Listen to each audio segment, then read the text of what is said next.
Hey there, night owls, welcome to the Voice of Darkness. I'm thrilled you've joined me on this journey into the unknown. Before we dive in, let me know, where in the world are you tuning in from tonight? Drop your city or country in the comments, and let's see just how far our darkness reaches. Chapter 1: Escape to Stillness. Ella hadn't realized just how much noise she carried inside her until the silence greeted her.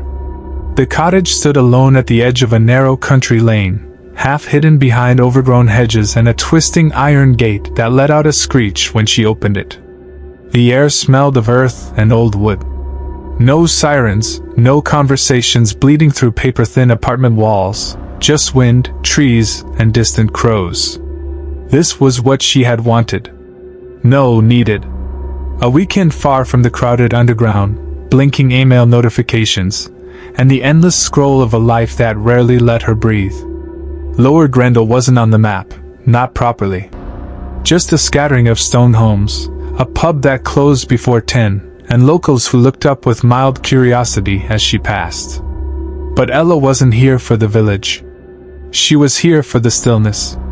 And the small stone cottage tucked behind Wren Hill seemed to promise that. She parked, stretched, and felt her shoulders drop slightly from their usual guarded height. The cottage was even lovelier in person, weathered but full of character, like an old book you want to run your hands across. Ivy crept up its walls like it had lived there longer than the stone itself. Inside, it smelled faintly of soot and lavender.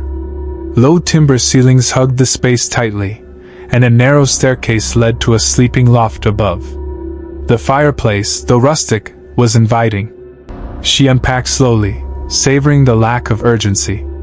That night, she curled into the creaky iron bed with a blanket over her legs, a paperback in one hand, and a glass of wine in the other.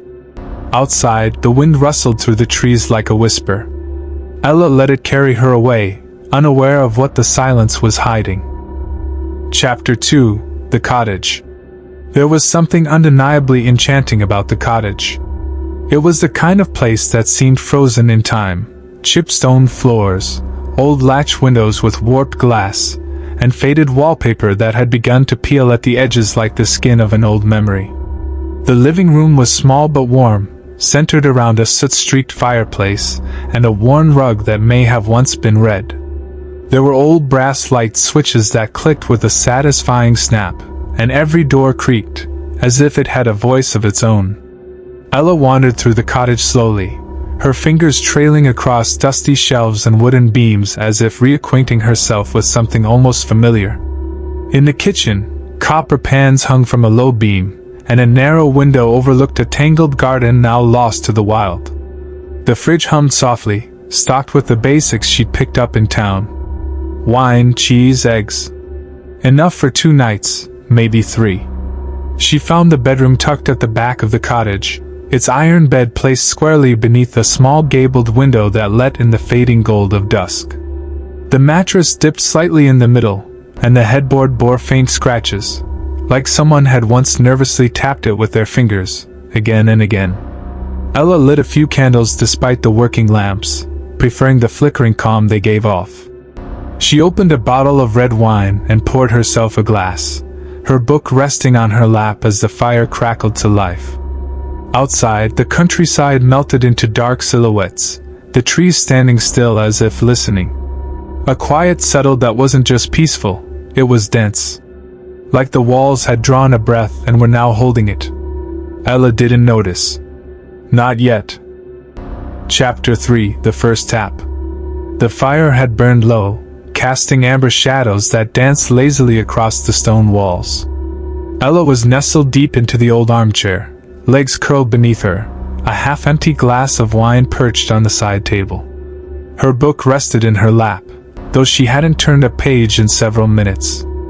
Instead, she listened to the wind sigh against the windows, the gentle creak of timbers shifting in the ceiling above, and the soft rustle of ivy brushing against stone. And then, tap. A sound so soft, so subtle, it might have been missed entirely. But Ella heard it. Distinct. Sharp. A single, deliberate tap, on the window directly behind her. She froze. A strange chill tiptoed down her spine. Slowly, she turned her head. Through the old wavy glass of the window, she saw only her own reflection, distorted slightly by the uneven surface. Beyond it, blackness. The kind of countryside dark that seemed to swallow everything whole. She stared for a long moment, heart ticking faster than before. Just the wind, she told herself. Old glass. Maybe a tree branch. Still, she stood, placing her wine glass down more forcefully than she intended. She walked to the window and pressed her palm against the cool glass. Nothing. No movement. No sound. Returning to her chair, she wrapped the blanket tighter around herself. But the comfort was short-lived. Because then... tap. Tap. Tap. This time from the back door. Ella stood again, slower this time. Her bare feet touched the cold stone floor. She glanced at the fire poker resting beside the hearth and, after a second's hesitation, picked it up. The cottage was quiet again. Still. As if waiting for her next move. She wasn't sure whether to laugh or run. Chapter 4: Darkness in the Trees. The hallway felt colder than the sitting room. Each cautious step across the stones sent a faint echo through the cottage's narrow frame. Ella gripped the fire poker tightly, her knuckles widening as she approached the kitchen.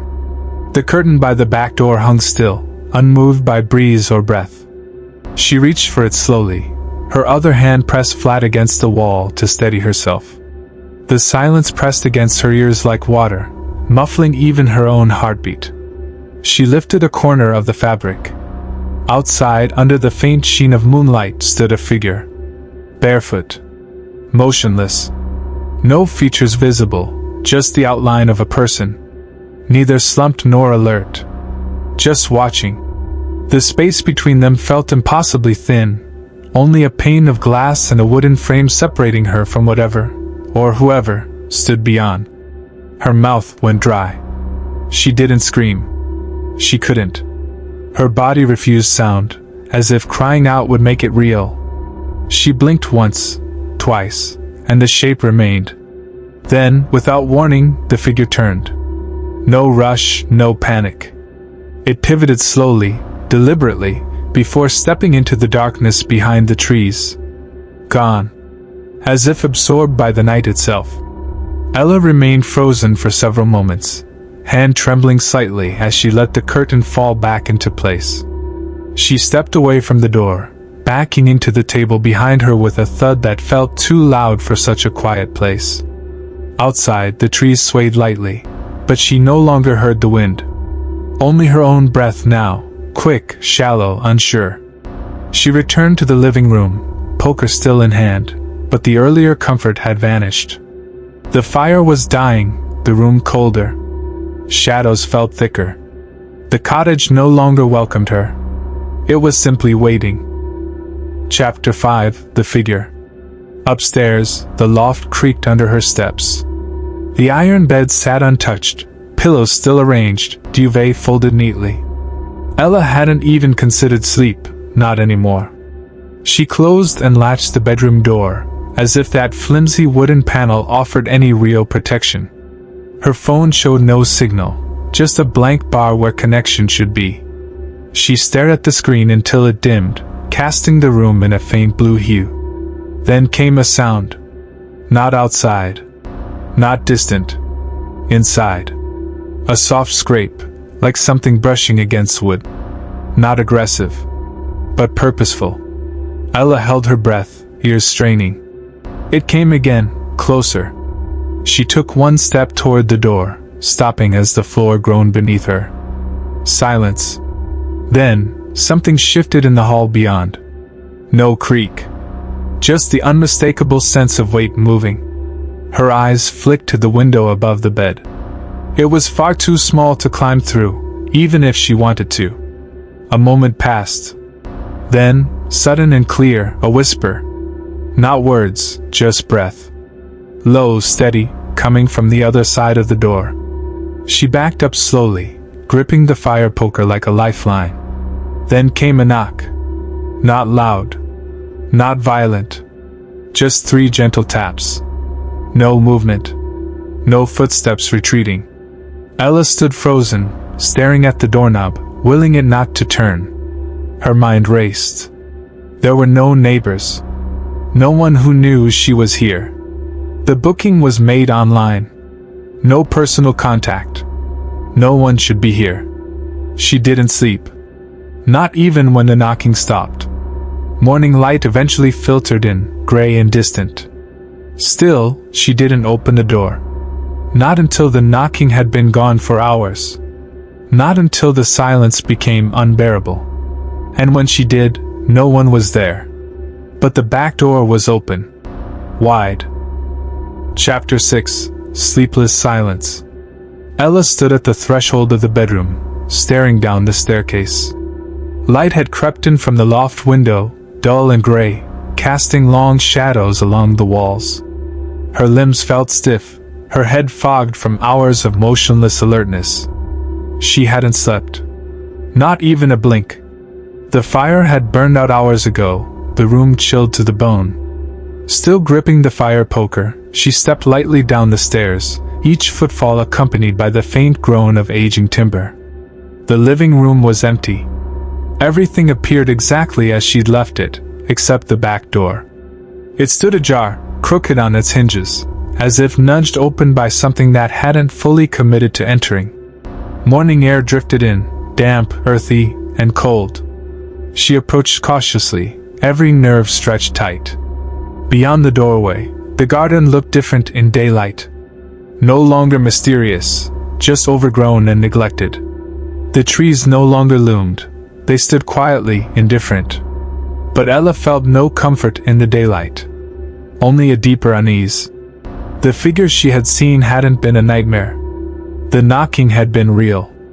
And now the door was open. She stepped outside, slowly scanning the tree-line. Dew clung to the grass. No footprints. No marks. No sign that anyone, or anything, had stood there just hours before. She turned back toward the cottage. That's when she saw it. Something carved into the wooden frame of the back door. Not written hastily, but etched with intention, like it had been there for years. She knelt down to read it, her breath catching before the final word. "Welcome back, Elle." She blinked hard. Her name wasn't unusual, but Elle, no one had called her that in over 2 decades. She backed away slowly, cold spreading through her chest. She wasn't sure this was her first visit after all. Chapter 7. The Message. Ella stared at the carving, her knees pressed against the damp stone as her mind reeled. "Welcome back, Elle." The words weren't new. The edges were softened, darkened by time, as though they'd been there for years, maybe longer. Her fingers hovered just above the letters, too afraid to touch them, as if contact might confirm something she wasn't ready to accept. She stood, wiping her palms on her jeans, and turned back toward the cottage. The doorway looked different now. Not quaint or rustic, but foreign. Like a place someone else had lived in long before her. Someone who knew her name. Or thought they did.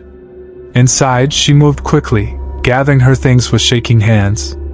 Her book, her bag, her phone still without signal. She didn't bother with the wine or the food in the fridge. The cottage no longer felt like a place to rest. As she zipped her overnight bag, something shifted in her peripheral vision. A flicker, across the hallway mirror. She turned sharply. No one. Nothing. Just her reflection, pale and wide-eyed, staring back. But it was something in her own expression that unsettled her the most. Familiarity. Like a part of her already knew what she would find here. She walked into the kitchen one last time, drawn by something she couldn't name. The same curtain hung over the back door. The morning light glinted faintly on the glass. Then she noticed the photograph. Tucked behind the spice rack, curled with age. She reached for it slowly, her breath catching when she saw it. A girl, maybe 8 or 9, standing in front of the very same cottage. Ivy, door, stone, all the same. The child looked just like her. On the back, in faded ink, L. Summer 98. Chapter 8. Forgotten or Remembered. Ella sat in her parked car, hands trembling on the steering wheel, the photograph resting on the passenger seat like a ghost refusing to be ignored. L. Summer 98. She would have been 8 that year. She tried to remember family trips, holidays, faces from childhood. But nothing surfaced. Just fog.